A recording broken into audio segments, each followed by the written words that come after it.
Welcome to Candace and Jess judge books on their covers. I am Jess.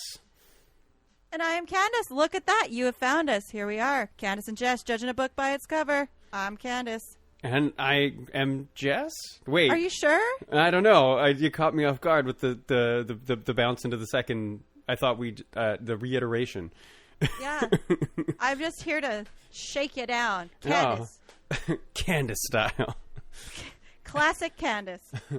Just a wheeling and a dealing. Did you ever, because I used to do warm-up exercises back when we would do the show before this time, before we were really taking it seriously. In the beginning times. In the beginning times, in the beginning brain thinking times. I used to do like tongue twisters and all that kind of stuff just to get myself used to talking. Yeah. Because I used to just be at home all day, and I was like, well, I don't have any reason to talk. I'm not going to talk. Yeah. Ah. Yeah, there was some like tip of the tongue, side of the face. Mm-hmm. The tip of the tongue, the side of the face. I believe then it was the jawbones connected to the neck bone. Mm-hmm. And then you should go see a doctor if that's the case. Yeah. Yeah. A little bit of a trip to a doctor to warm you up for your podcast that evening. Well, hold on a sec. Would it be the jawbones connected to the head bone? It like in the song, like would it be actually that? Or did they get that? Did they get that far? I've never gotten that far in the naming the bones song.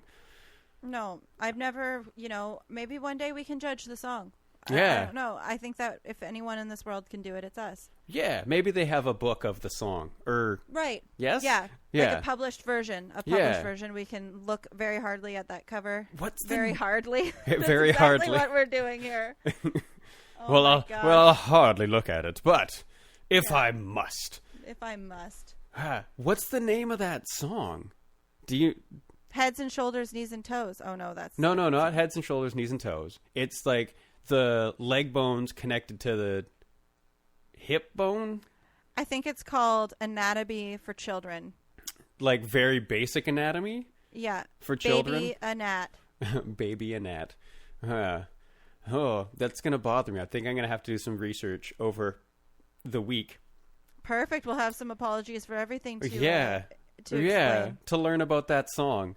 So, Jess, do you have a book with you this evening? I do. I do have a book this evening. I'm going a little bit differently than the last time I judged a book.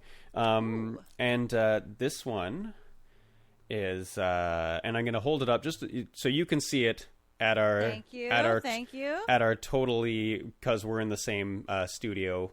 Yeah, the elephant in the room is that we are together. And this is The Elephant Vanishes by Haruki Murakami. Beautiful. And I'm very, very excited to do this, to do the judgment on this book. And again, I feel the need to write a little story. Just to write what I felt the book was about. Sort of like the synopsis on the back of the book. You take a book, you flip it over, and you'd be like, oh, hey, do I want to read this book? Tell me about what this book is, but without all the stuff. But just let me know. Yeah, I really... So you've gone that one step farther, and you're saying, don't even bother reading this. Yeah, this is what it's about. Don't even flip that book over. You want to just look at that cover and be like, hey, well, what's it about, Jess? Like, I'm so glad you asked. Mm-hmm. That's beautiful. Yeah. So, Candace, I'm going to start us off with a question. All right. What would you do if you couldn't trust your eyes anymore? You mean my life as it is? Maybe. Apparently. I feel that's actually a soft spot for me. I definitely don't trust my eyes to see the things that are really happening. So I would go on living the way that I do. Mm-hmm. Yeah. Now, using humor to cushion everything, because I don't know if I'm really seeing it or not. Now, that question is exactly what zookeeper and elephant friend, in parentheses, friend of elephants, Julie Hannigan began asking herself one day. Now, This is a story of a woman's journey as she suffers the first ever recorded case of animal blindness. Now, I know. I was again looking at this cover and realizing what this book was about. I was shocked. It sort of pulled on my heartstrings. And right. It's the first time we ever knew. Yeah, I mean, there was a point in life where there was again someone who is colorblind, or something like that. This woman, she suffers from animal blindness, and as the story goes, the elephant was the first to go. Okay. And then more and more animals, they start to vanish too. They just start to disappear. They start to just fade away. And then and then they're visually gone in Julie's eyes, which is for a zookeeper at your zoo. Wow. Where you work. I mean, that's the important part, right? Yeah, that's like gorillas in the mist, but they're not coming back. Yeah, they just turned into mist. They're possibly vampiric in nature, vampiric gorillas, which I'm still not sure. I'm still not convinced that Gorillas in the Mist wasn't about vampire gorillas. Right, I missed that one. That's another story, though. If I may continue. Yes, please do. So more and more the more and more animals, they start to vanish too. The reptile house and insect grotto look like display rooms for plants and shapely pieces of wood. Oh man, like all of the pet stores I visit. Yeah. Oh my gosh, maybe this is happening to me. Go on. Oh my gosh. And eventually, the whole zoo starts to look like a ghost town. Yeah, it's getting a little like, that's a little creepy. I mean, this book pulls on the heartstrings and is full of hardship, tears, and joy. It's so chock full of emotions. But I'm getting emotional for sure. Yeah, but the beauty that happens with this book is that Julie she accepts. I mean, obviously there's some trouble. Yeah, as coming to terms, getting to that point of accepting, especially when you can just see animals all the time, having them all taken from you, but only from your visual perspective. You can't see animals. Yeah. She still has to feed them, though. Yeah, and she still has to, train them. Yeah, do all those zookeeper things that keep zookeepers do. Closed. Keep the zoo around the animals and make sure they're treated so good, the best. So good. Yeah. But she accepts what's happened. She eventually gets to that. She gets frustrated, but she does accept the hand she has been dealt, and she overcomes this strange and bizarre affliction. In this, she accepts this, overcomes it, her strange affliction, in this remarkable and beautiful story. Whoa. Yeah, I'm teared up just thinking about it. Yeah. I love looking at my cat. Sometimes, though, she does throw sheets over some of the animals so she can... Good idea. So she can still, it's like, okay, I know What's it's there. What's her name, Julie? Julie Hannigan. Oh, Julie Hannigan. At it again. Yeah, and she'll move. Throw a sheet over the animals to remember their shapes, and that. It kind of makes... I think she tries to keep that to just in, like, the later part of October. Oh. Yeah, so that way it's just like, oh no, it's no, those are just ghost lions. They're dressing up for Halloween. Does she admit, does she let anyone else know that she's working with, that she's going through this, or is this story also kind of about her hiding the fact, kind of like what I said, where you pretend you are seeing everything the way it should be? Is that kind of what she's doing? Or I think she starts out doing that. But that's a hard path to follow, especially when it's like, hey, well, I need to do a lecture on the lemurs. The lemur lectures are very popular at most zoos. To go to like the lemur enclosure and then to be pointing blindly at everyone knows at what's whatever, going on at that point. and people are like, "Well, hold on, you're pointing down in the ground where clearly all the lemurs are up there. Like, what's going on, zoo lady?" Well, she should have known better than that. She saw the lemurs before. She would have been like, they leam. Yeah, but she's going through. I mean, this is an intense change that she's going through. She brings people in. Once she gets to that world of acceptance, some people need to help guide her and help her because, well, they care about her, and she can't quit because she won't let herself quit because she's the best. She's the best damn zookeeper in the zookeeping biz. Right. I wonder if, now I'm just judging from the story that you have judged from the cover, but because I believe that, I kind of think that anyone who really loves animals and really loves the zoo probably secretly wants to let them go.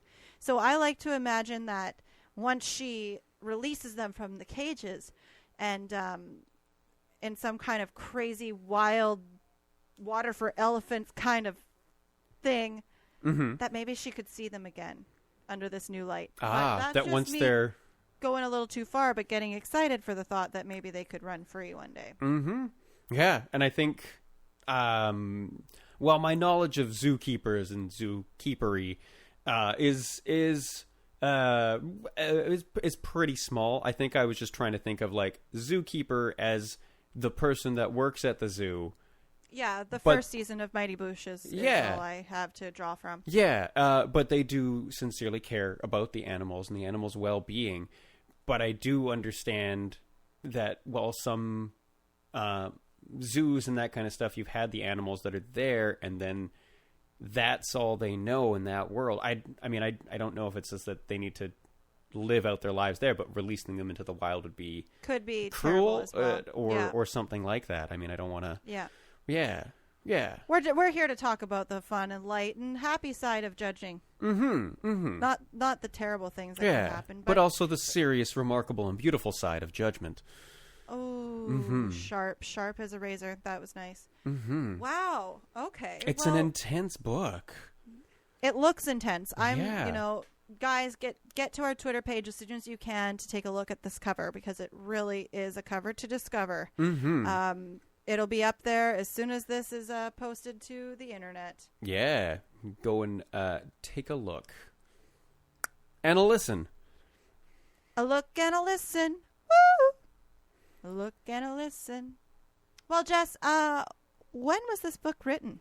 Now, that one, again, it took me a little bit more figuring on that one.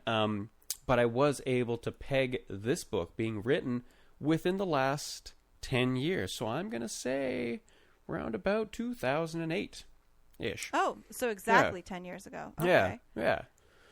Beautiful. Go ahead and let me know if I'm right or wrong about that. But if we follow Price is Right rules, and I got closest without going over, I'm right. Yeah, and you know what? Like 2008, that sounds like perfect time for a vanishing animal tale of blindness. Yeah, that seems appropriate. Who would you suggest this book to, Jess? I would suggest this book to anyone who likes stories about someone overcoming something difficult. Perhaps read on rainier days. You know those days where you want to cozy up, maybe with a larger sweater. It's rainy outside. You have a cup of something, a hot beverage. Perhaps it's tea. Maybe it's you're feeling a little feisty that day, and you're having a cup of cocoa. Spicy cocoa. That's where I was going with that. I was like, give me some spicy cocoa. Spicy cocoa. Cocoa and chili peppers, a match made in heaven.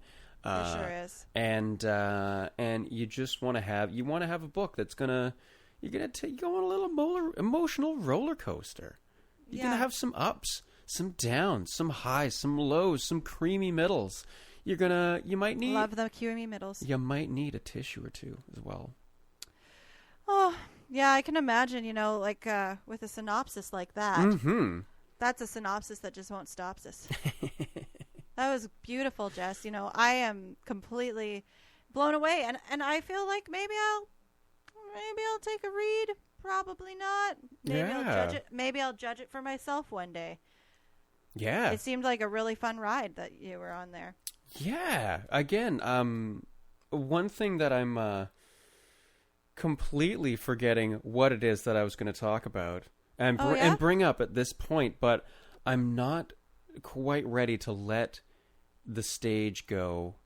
And by stage, I mean what I'm talking about here. Hold on to that. Don't let it vanish like the elephant in the room that barely fits in this tiny little basement. No. So I was getting off the bus the other day. I was coming home, getting off the bus. It was a long day. And I take mass transit to and from work. The hell bus. Yeah, the hell bus with all the fantastic smells of the bus and the people it's a wild ride. that touch you whether you like it or not, and you're just there and they're there and you don't want to be part of it, and you you would much rather walk home. Yeah. But that's a long walk. Yeah, been there. Anyway, so I'm getting off the bus and I just am walking down the street, down Broadway, to home to try to get there, and I passed by another bus, and they had one of those like bus billboards where they show advertisements for movies and that kind of stuff. And this is something I saw this, and I immediately I need to remember this because I got to bring it up and I got to talk to Candace about this. And it was what is it? It was an advertisement for a water park. Wow. And I mean, right there, it's like, yes, no, this is what I'm really all about. I'm all about water parks all the time. Yes. Yeah, that's who I am. They actually used to call me Water Park Jess. No, they didn't. No one's ever called me that ever. I agreed to that because I was like, I'll start. It's okay. Here we go. It's going to happen. No one's ever called me that. No, it never happened like that. Anyways, they had a mascot for this water park out in Tsawwassen. I'm not going to say the name of the water park because I'm not like that, but I am going to bring up the name of your mascot. Because I am like that. Because that's where the real issue I had with this. And it's like, normally I get off the bus. I've had a drink or two at work because I get a freebie. Mm-hmm. And sometimes I have a second one. I get off the bus and I'm walking along. I see this mascot before I see anything out, and it's a beaver.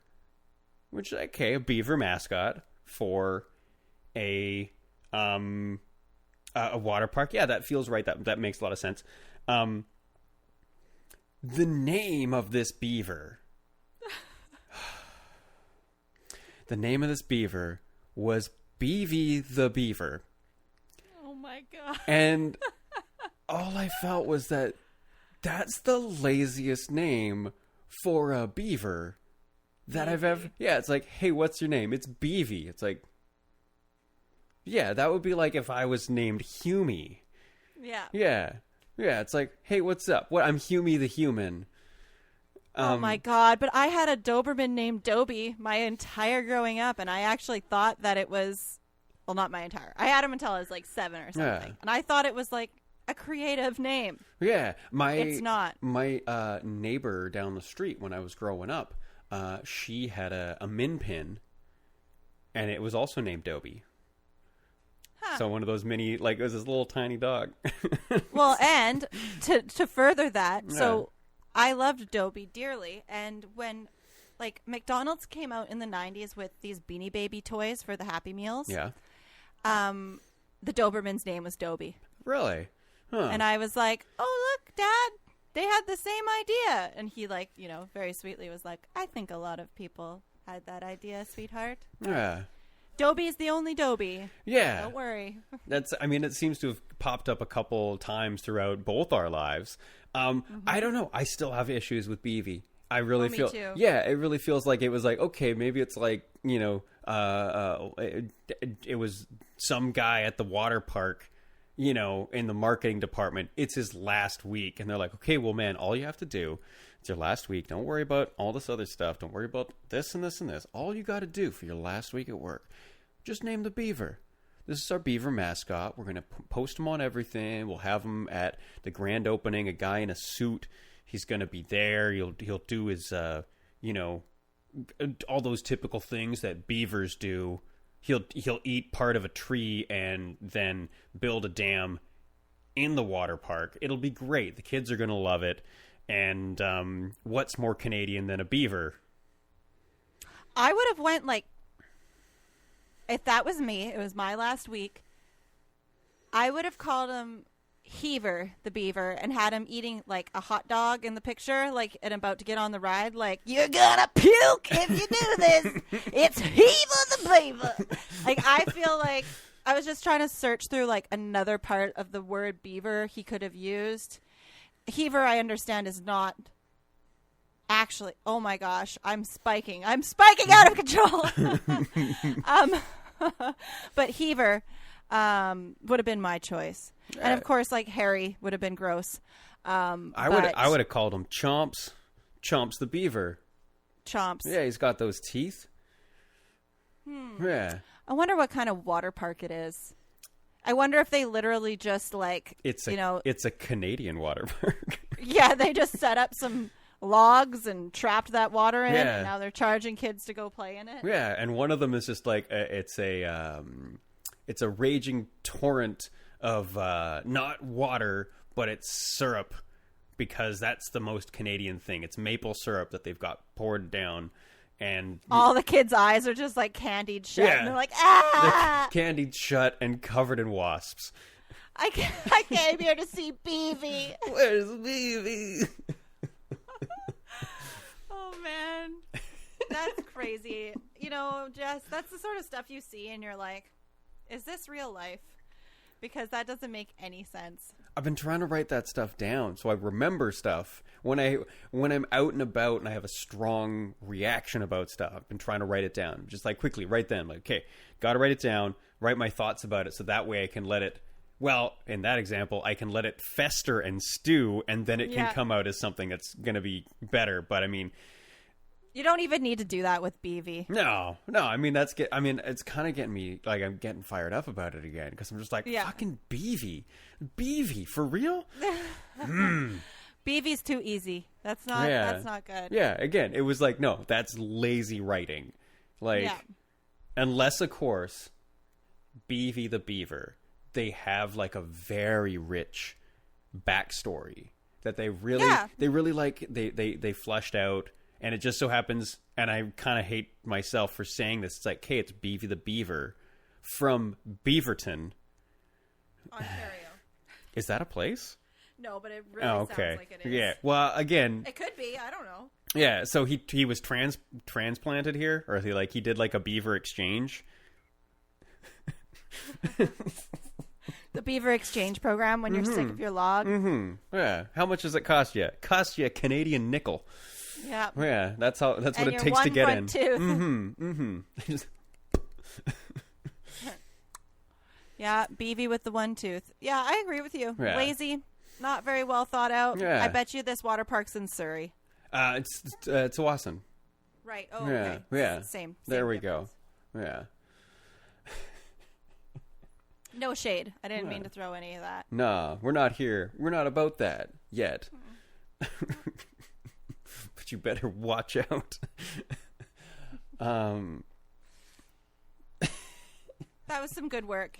My mom always called Dobie One Kenobi, and I thought that was pretty cute. No, Dobie One Kenobi. Yeah. You're my only hope. Yeah.